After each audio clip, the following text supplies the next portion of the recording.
తమ బతుకులను మార్చుకోవడానికి వనం వదిలి గిరిజనం ఇంద్రవెల్లికి దండై కదిలింది. భూస్వాముల పెత్తందార్ల ఆకృత్యాలకు అలసి తిరుగుబావుటను ఎగరవేసింది. బానిసత్వపు సంఖ్యలను తెంచుకుని హక్కుల కోసం గొంతెత్తి ప్రశ్నించే ప్రయత్నం చేసింది. కానీ ఈ జాగృతాన్ని వద్దనుకున్నదేమో కాలం. ఫలితంగా పచ్చని అడవిలో ఎర్రని నెత్తురు ఏరులై పారింది. అమాయక ప్రాణాలు పిట్టల్లా రాలాయి. ఆదివాసుల ప్రాణాలు గాల్లో కలిసి వారి నిర్జీవ శరీరాలు గుట్టల్లా పేరుకుపోయాయి. మరో జలియన్ వాలాబాగ్ను తలపించిన ఇంద్రవెల్లి నెత్తుటి జ్ఞాపకంపై 99 టీవీ స్పెషల్ రిపోర్ట్.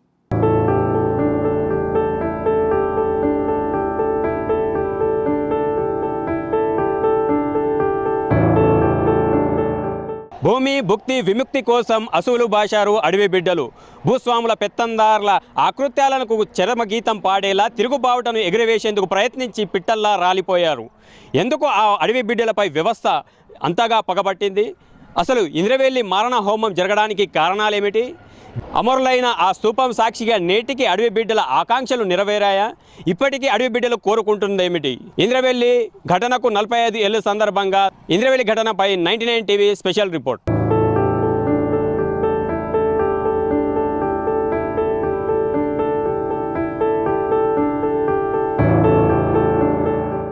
హక్కుల కోసం పిడికిలి బిగించిన గిరిజనంపై తుపాకీ గుళ్లవర్షం కురిసిన రోజు, ఆకుపచ్చని అడవి ఎరుపు రంగును పులుముకున్న రోజు, పోరాట యోధుడు కొమరం భీం స్ఫూర్తితో భూమి కోసం భుక్తి కోసం విముక్తి కోసం కదం తొక్కిన ఆదివాసీలు ఖాకీల బుల్లెట్లకు బలైన రోజది.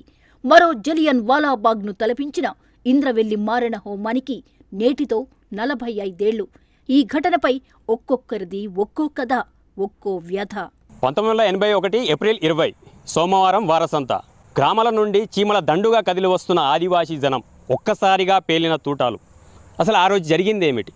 పోలీసులు ఆదివాసులపై వరుస తూటాలను పేల్చడానికి కారణం ఏంటి? ఇదే విషయమై మనతో మాట్లాడడానికి కొందరు ఆదివాసి పెద్దలు ఉన్నారు. అన్న చెప్పండి, ప్రధానంగా ఏప్రిల్ 20 నాడు 1981 ఆ రోజు అసలు ఏం జరిగింది?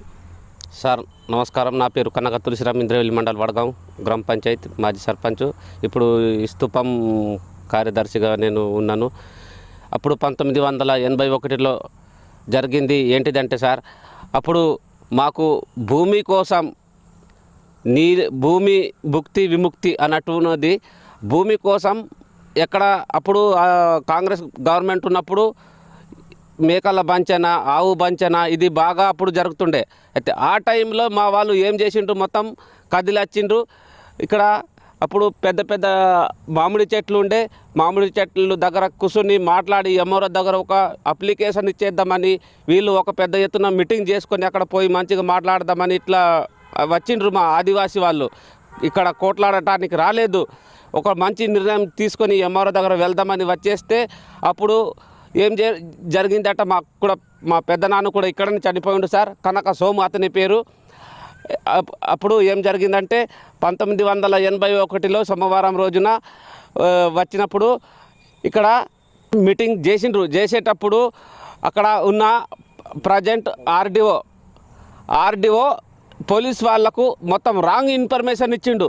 రాంగ్ ఇన్ఫర్మేషన్ ఇచ్చేసరికి వాళ్ళు ఏం చేసిండ్రు, పేరు మీద వట్టిగానే కాల్పులు చేసి మొత్తం ప్రజలను చంపేసినారు సార్. అట్లా అయిపోయింది. రైతు కూలీ సంఘం పిలుపునిచ్చిన ఈ సభకు మొదటిగా అనుమతులు వచ్చేసాయి. చివరి క్షణంలో అనుమతులు రద్దయిన తర్వాతనే ఈ పరిణామం మొత్తం చోటు చేసుకుందని చెప్తూ ఉంటారు. అసలు వాస్తవం ఏమిటి?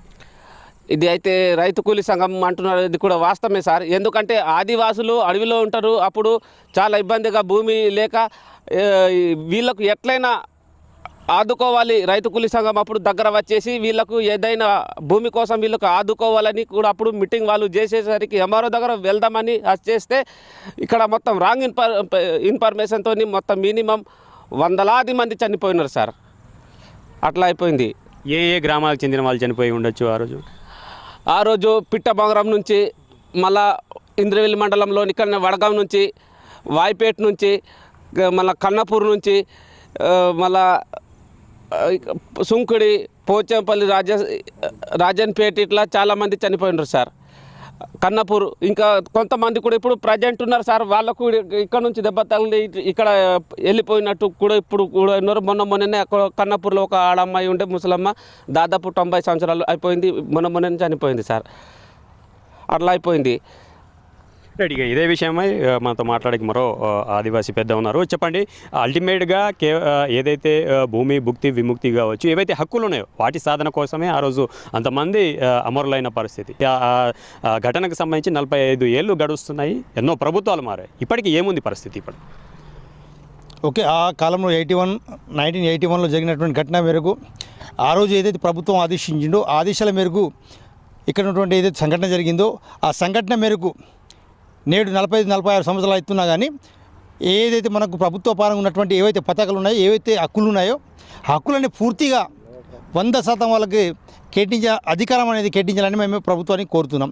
ముఖ్యంగా నేడు తెలంగాణ రాష్ట్రంలోనే కాంగ్రెస్ ప్రభుత్వం ఏర్పడిన తర్వాత గౌరవ శాసనసభ్యులు మరియు గౌరవ ఇన్ఛార్జ్ సీతక్క మంత్రి ఉన్నప్పుడు ఏదైతే ఆదివాసీ ప్రాంతాల్లో ఉన్నటువంటి ఏవైతే సమస్యలు ఉన్నాయో అవి ఖచ్చితంగా రాబోయే కాలంలో, అంటే తర్వాత రాబోయే కాలంలో ఉన్నటువంటి ఏ సమస్యలు ఉన్నాయో ఖచ్చితంగా పరిష్కరించాలనే ఉద్దేశంతోనే ఆ రోజు తెలంగాణ రాష్ట్రంలో కాంగ్రెస్ ప్రభుత్వం ఏర్పడిన తర్వాత ప్రత్యేకంగా శృతివనం ఏర్పాటు చేసి ఇక్కడ ఉన్నటువంటి ఏదైతే ఆ రోజు జలియన్వాలా బాగ్ అంటే ఏదైతే ఉద్యమం జరిగిందో అదేవిధంగా ఇవాళ లేకుంటే రేపు రాబోయే కాలంలో యావత్ సమాజానికి తెలిసే విధంగా, యావత్ భారతదేశానికి తెలిసే విధంగా ఈరోజు రాష్ట్ర ప్రభుత్వం ఏర్పాటు చేయడం జరిగింది. అందులో భాగంగా ఏదైతే మనకు ఇక్కడ అమలైన కుటుంబాలు ఉన్నాయో వాళ్ళకు ప్రత్యేకంగా లక్ష్యంగా గుర్తించినటువంటి ఏవైతే కుటుంబాలు ఉన్నాయో వాళ్ళకి ప్రత్యేకంగా ప్రభుత్వ పరంగా వాళ్ళకి లోన్లు ఇప్పించి వాళ్ళకి అందుకున్నటువంటి ప్రభుత్వమే ఈరోజు కాంగ్రెస్ ప్రభుత్వం. కాబట్టి ఇంకా ఉన్నటువంటి ఏవైతే సమస్యలు ఉన్నాయో ఖచ్చితంగా నేడు ప్రభుత్వం ఏదైతే చేపట్టినటువంటి ఏవైతే పనులు ఉన్నాయో ఖచ్చితంగా రాబోయే కాలంలో జరగబోయే ప్రత్యేకంగా వాళ్ళ ఇంట్లో ఉన్నటువంటి ఏవైతే చదివినటువంటి పిల్లలకి ప్రత్యేకంగా ఉద్యోగాలు కూడా కేటాయించాలని, అదేవిధంగా ఏవైతే ఏజెన్సీ ప్రాంతాల్లో ఉన్నటువంటి ఇదే ఇంద్రవెల్లిగడ్డలో కాకుండా ఉమ్మడి ఆదిలాబాద్ జిల్లాలో చనిపోయినటువంటి ఆ రోజుల్లో చనిపోయినటువంటి ఏవైతే ఉన్నారో వాళ్ళకు కూడా ప్రత్యేకంగా సర్వే చేసి ఇక్కడ అమలైన కుటుంబాలకు ప్రత్యేకంగా ఒక నిధి విధి రూపంలో ఇచ్చి వాళ్ళకి అందుకోవాల్సిందిగా మేము ప్రభుత్వాన్ని కోరుతున్నాము. ప్రభుత్వ ఏర్పాటుకు ముందు కాంగ్రెస్ పార్టీ ఇక్కడ ప్రధానంగా దళిత గిరిజన దండోరా పెడితే రేవంత్ రెడ్డి చాలా పెద్ద సభను నిర్వహించారు. ఆ సభా వేదికగా ఎన్నో హామీలను గుప్పించారు. ప్రభుత్వం ఏర్పడింది 2 సంవత్సరాలు గడుస్తున్నాయి. ఏముంది పరిస్థితి? హామీలు అమలు పూర్తిగా జరిగిందంటారా? సో మీరంటూ వాస్తవమే, కాకపోతే ప్రభుత్వం ఏర్పడి ఆ రోజు మొట్టమొదటిసారిగా శ్రీ నాగోబదేవులం దర్శనం చేసిన తర్వాత ఆ రోజు కాంగ్రెస్ ప్రభుత్వం పిసిసి అధ్యక్షుడు ఉన్నప్పుడు ఏదైతే దళిత గిరిజన దండోరా అనే సభ ఏదైతే ఇంద్రవెల్లిగడ్డ ఉందో ఈ ఇంద్రవెల్లిగడ్డలో ఏర్పాటు చేసిన మేరకు నేడు ప్రభుత్వం కూడా ఏర్పడింది. అందులో భాగంగా ఆ రోజు ఏవైతే హామీలు ఇచ్చారో అవి కూడా నేడు ఒక్కొక్కటి అవుతూనే ఉన్నాయి. కాకపోతే ఏవైతే ఏజెన్సీ ప్రాంతంలో ఉన్నటువంటి ప్రత్యేకంగా ఒక ట్రైబల్ కోట కింద ఏవైతే ఏజెన్సీ ప్రాంతాలు ఉన్నాయి వాళ్ళకు ఇందిరమ్మ ఇల్లు ప్రత్యేకంగా స్పెషల్ కోట కింద కూడా ఇవ్వాల్సిందిగా మేము ప్రభుత్వాన్ని కోరుతున్నాం. పిఎస్ఐ యాక్ట్ కానీ 5th షెడ్యూల్ కానీ 170 యాక్ట్ కానీ అవి ఏవైతే చట్టాలు ఉన్నాయో నేడు ప్రత్యేకంగా ఇదే నెల మనం నూతన కమిటీ ఏర్పడిన తర్వాత ఏప్రిల్ 1 తారీఖు నుంచి మొన్న 15వ తారీఖు వరకు నిరాహార దీక్ష చేపట్టాం. ఏజెన్సీలో ప్రాంతంలో ఉన్నటువంటి ఏవైతే చట్టాలు ఉన్నాయో ఆ పకడ్బందీగా అమలు చేసి ప్రజలను అందుకోలే విధంగా ప్రభుత్వానికి మన ఆదివాసీ సమాజం తరపున కూడా మేము నివేదిక ఇవ్వడం జరుగుతుంది. కాబట్టి వాళ్ళకు ఉన్నటువంటి హక్కులు ఉన్నాయో పకడ్బందీగా అమలు చేసే విధంగా ప్రభుత్వాలు చొరవ చుట్టుకోవాలని మేము కోరుతున్నాం.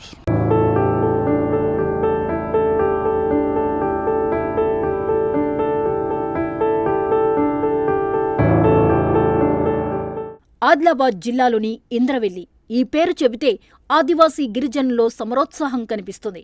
సరిగ్గా 45 ఏళ్ల క్రితం అంటే 1981 ఏప్రిల్ 20వ తేదీన జల్ జంగిల్ జమీన్ అనే నినాదంతో అటవీ భూములు సాగు చేసుకుంటున్న గిరిజనులకు భూమిపై హక్కులు కల్పించాలనే ప్రధాన డిమాండ్తో ఇంద్రవెల్లి మండల కేంద్రంలో ఆదివాసీ గిరిజనులు సభను ఏర్పాటు చేసుకున్నారు. ఈ బహిరంగ సభకు జిల్లా నలుమూలల నుండి వేలాది సంఖ్యలో గిరిజనులు తరలిరావడం జరిగింది. ఈ సభకు ప్రభుత్వం నుండి పోలీస్ శాఖ నుండి అనుమతి లేదంటూ వెంటనే సభను రద్దు చేసుకోవాలని పోలీసులు కోరారు. అయితే అప్పటికే వేలాదిగా తరలివచ్చిన గిరిజనులు సమావేశం నిర్వహించుకుని తీరుతామని ప్రకటించారు. దీంతో గిరిజనులు పోలీసులకు స్వల్ప వాగ్వాదం జరిగింది. ఇందులో ఓ గిరిజన మహిళను పోలీసులు చేయిపట్టి లాగి కింద పడేయడంతో పరిస్థితులు మరింత ఉద్రిక్తంగా మారాయి. ఇక్కడి పరిస్థితిని పోలీసులు ఆదిలాబాద్ ఆర్డీఓకు వివరించారు. ఆర్డీఓ కాల్పులకు అనుమతించారు. ఈ నేపథ్యంలో పోలీసులు గిరిజనులపై విచక్షణ రహితంగా కాల్పులు జరపగా 100 మందికి పైగా గిరిజనులు మృతి చెందారు. మరికొంతమందికి తుపాకీ తూటాల గాయాలయ్యాయి. అయితే ఈ ఘటనలో కేవలం 13 మంది మాత్రమే చనిపోయారని ప్రభుత్వం అధికారికంగా ప్రకటించింది.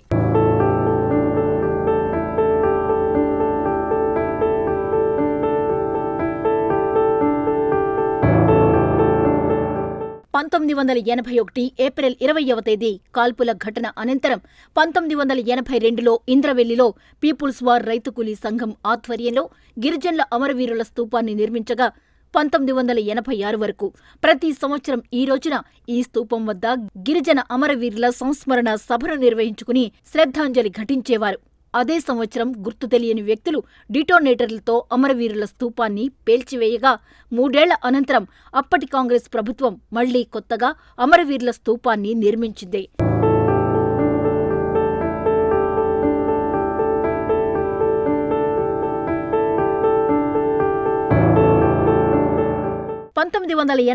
లో అమరవీరుల స్తూపం వద్ద సంస్మరణ సభను నిర్వహించుకునేందుకు ప్రభుత్వం అనుమతి నిరాకరించడంతో ఈ ప్రాంతంలో పోలీసులు నిషేధాజ్ఞలు విధించేవారు. ఏప్రిల్ 20 వచ్చిందంటే చాలు కొన్ని రోజుల ముందు నుండే ఈ ప్రాంతంలో నిర్బంధం అమలయ్యేది. ఇక తెలంగాణ ఏర్పాటు అనంతరం తెలంగాణ ప్రభుత్వం నివాళులర్పించేందుకు నిషేధాన్ని ఎత్తివేయగా గత కొన్నేళ్లుగా ఇంద్రవెల్లి అమరవీరుల స్తూపం వద్ద వందలాది గిరిజనులు హాజరై ఆదివాసీ సంప్రదాయంతో నివాళులర్పిస్తున్నారు. కాంగ్రెస్ పార్టీ అధికారంలో రాకముందు ఇక్కడ నిర్వహించిన దళిత గిరిజన దండోరా సభలో ఇచ్చిన వాగ్దానం మేరకు కాంగ్రెస్ ప్రభుత్వం ఏర్పడ్డాక అమరవీరుల స్తూపం వద్ద స్మృతివనాన్ని తీర్చిదిద్దింది ప్రభుత్వం. కొమరం భీం మరణం కావచ్చు, ఇంద్రవెల్లి మారణ హోమం కావచ్చు, ఈ 2 ఘటనల తర్వాత జాగ్రత్త పడ అప్పటి ప్రభుత్వాలు ఇటు ఆదివాసుల సంక్షేమం కోసం నడుం బిగించినట్లు చెబుతున్నప్పటికీ సమూల మార్పును మాత్రం ఇప్పటికీ చూస్తలేమని ఇటు ఆదివాసులు మాత్రం ఆవేదన వ్యక్తం చేస్తున్నారు. 5th షెడ్యూల్లో 170 ప్లస్ పేసా యాక్ట్ వంటి చట్టాల అమలు కావచ్చు, దాంతో పాటు మారుమూల అడవి గ్రామాలలో సంక్షేమ ఫలాలను అందించడం కావచ్చు, మౌలిక వసతుల కల్పనలో కావచ్చు ఇప్పటికీ ప్రభుత్వం చిత్తశుద్ధితో పనిచేయడం లేదని ఇటు ఆవేదన వ్యక్తం చేస్తున్నారు. దీనికి సంబంధించి ఇప్పటికి కూడా ఆదివాసులకు సంబంధించి ఆదివాసీ మహిళలకు కావచ్చు రక్తహీనత వంటి సమస్యలతో బాధపడుతూ ఇటు మరణాలు సంభవించడం దీనికి ప్రధాన సాక్షిగా నిలుస్తుందంటే ఇటు ఆదివాసులు మాత్రం ఆవేదన వ్యక్తం చేస్తున్నారు. మొత్తంగా సమూల మార్పు ఇప్పటికి కూడా ఆ ప్రభుత్వాల ద్వారా అందడం లేదని, సమూల అభివృద్ధికి ఇప్పటికి కూడా ప్రభుత్వాలు కృషి చేయడం లేదని, ఇప్పటికి కూడా అభివృద్ధి కావచ్చు, సంక్షేమం కావచ్చు, ప్రధానంగా సామాజిక అభివృద్ధిలో కావచ్చు ఇప్పటికీ ఆదివాసులు ఎదురు చూడాల్సిన పరిస్థితి ఉందనేది ఇటు ఆదివాసులు ఆవేదన వ్యక్తం చేస్తున్న పరిస్థితి ఇది ఉంది.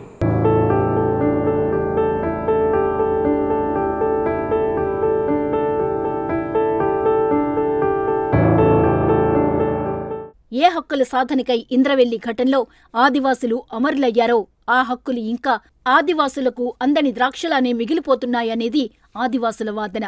ఆదివాసీ చట్టాలు పగడ్బందీగా అమలు కావట్లేదని, రవాణా, మంచినీరు, విద్య, వైద్యం వంటి మౌలిక సదుపాయాలకు ఇంకా నోచుకొని మారుమూల పల్లెలు ఎన్నో ఉన్నాయి. ఇంద్రవెల్లి ఘటనలో అమరులైన కుటుంబాలకు ఇంకా పూర్తి న్యాయం దక్కలేదని, అడవుల్లో అటవీ అధికారుల నిషేధాజ్ఞలు, నిర్బంధాలు ఇంకా కొనసాగుతున్నాయని, టైగర్ రిజర్వ్ పేరిట ఇందిరమ్మ ఇళ్లు కూడా కట్టనీయకుండా అటవీ అధికారులు అడ్డుకోవడం వంటి విషయాలు ఇంకా మానసికంగా కృంగదీస్తున్నాయని ఆదివాసులు ఆవేదన వ్యక్తం చేస్తున్నారు. హక్కుల కోసం గిరిజన చట్టాల అమలుకై అటవీ అధికారుల నిషేధాలపై ఏదో రూపేణా ఏదో సందర్భంలో ఆదివాసులు ఇంకా ఉద్యమిస్తూనే ఉన్నారు.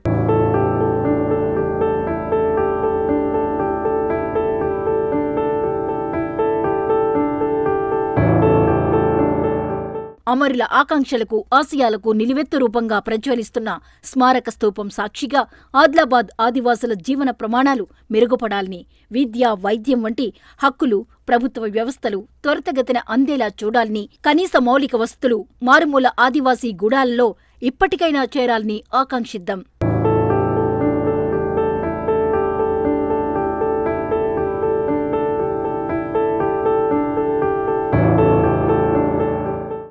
ఇంద్రవెల్లి నేల మీదుగా ఏవైతే ఆకాంక్షలను ఆకాంక్షిస్తూ ఇక్కడ అమరులైనారో ఆ అమరులకు సంబంధించి ఆకాంక్షలు ఇప్పటి వరకు కూడా నెరవేరలేదనేది ఆదివాసుల ఆవేదన. ఇప్పటికి కూడా స్వాతంత్రం వచ్చి సిద్ధించిన తర్వాత ఇన్ని రోజులైనప్పటికీ కూడా ఇప్పటికీ తమ గూడెలకు చేరుకోవడానికి కనీస వసతులు కూడా తమ గూడెల్లో లేవని ఇటు ఆవేదన వ్యక్తం చేస్తున్న పరిస్థితి. ఇప్పటికీ కనీసం మౌలిక వసతులు లాంటి రోడ్డు కావచ్చు, దానికి సంబంధించి తాగునీరు కావచ్చు, ఇలాంటి వసతులు ఇప్పటికీ తమ గూడెలకు చేరడం లేదని, వైద్య సదుపాయాలకు కూడా విద్యకు సంబంధించి కూడా పూర్తి స్థాయిలో అమలు కావడం లేదని, ప్రధానంగా ఏవైతే 5th షెడ్యూల్లో అమలు కావాల్సిన 170 పేసా చట్టం లాంటి యాక్ట్స్ ఉన్నాయో అవి కూడా పర్ఫెక్ట్గా ఇంప్లిమెంట్ కావట్లేదని ఇటు ఆదివాసులు అయితే ఆవేదన వ్యక్తం చేస్తున్నారు. ఇప్పటికైనా ప్రభుత్వాలు చిత్తశుద్ధితో ఆదివాసుల అభివృద్ధి గురించి చిత్తశుద్ధితో ప్రయత్నించాలని ఇటు కోరుతున్న పరిస్థితి. కెమెరా పర్సన్ కిరణ్తో సాయి కిరణ్, 99 టీవీ, ఆదిలాబాద్ జిల్లా నుండి.